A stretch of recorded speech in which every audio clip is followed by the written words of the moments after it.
त्यांचे उत्कृष्ट मार्गदर्शक संजय राऊत यांना स्वप्न पडल्यामुळे त्यांनी हे मार्गदर्शन किंवा ह्या सूचना उद्धव साहेबांना केल्या असतील.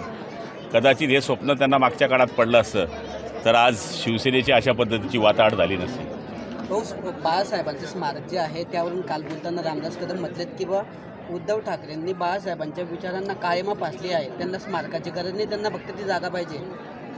हे बघा, शिवसेना प्रमुखांचे जे स्वप्न होतं की या राज्यावर आणि या देशावर हिंदुत्व विचाराचं सरकार यावं आणि बाकी ज्या गोष्टी आहेत, राम मंदिर व्हावं, त्या सगळ्या गोष्टी पूर्णत्वास आल्या. पण ह्या माणसांनी त्याच काळामध्ये शिवसेना प्रमुखांचे विचार सोडलेले आहेत. रामदासभाई बोलले ते सत्य आहे आणि त्यामुळे जागा कोणाची त्यापेक्षा ते स्मारक शिवसेना प्रमुखांचं आहे आणि तिथे सगळ्यांचा हक्क आहे.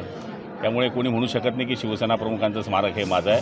शिवसेना प्रमुखांचं स्मारक हे सगळ्यांचं आहे. भाऊ, बाळासाहेब ठाकरेंच्या स्मारकावरून अध्यक्षांची अकलपट्टी म्हणजे उद्धव ठाकरेंची अकलपट्टी करावी अशी रामदास कदमांनी म्हटलेलं आहे. ते आमचे नेते आहेत, त्यांची मागणी आहे, त्याबद्दल ते विचार करतील उद्धव साहेब.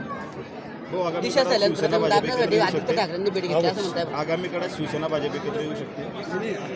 नाही, येण्याबद्दल वाद नाही आहे, आली तर आमचं काही म्हणणं नाही आहे. पण ज्यांनी ज्या काळामध्ये भाजपला मदत करायला पाहिजे होती, ज्या काळामध्ये भाजपच्या विचाराला सोडून हे चालले गेले, पण ज्या काळामध्ये भाजपला मदत करण्याकरता आम्ही उठाव केला, त्यांचा विचार भाजप करेल असं मला या ठिकाणी वाटतं. कारण की शेवटी जो पडतीच्या काळामध्ये आपल्याबरोबर असतो तो आपला भाऊ. आता हे काय चलतीचं नाणं दिसतं आहे.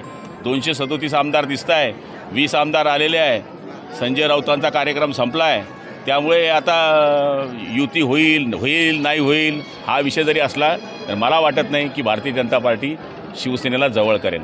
दिशा सायलेंस प्रकरण वाचवण्यासाठी आदित्य ठाकरेंनी फडणवीसांची भेट घेतली असा आरोप केला आहे रामदास कदमांनी. ते रामदासभाईंना माहीत, मला माहीत. भाऊ, बीडमध्ये पुन्हा सरपंचांचा अपघात झालेला आहे आणि त्याच्यात एक पुन्हा सरपंच गेला.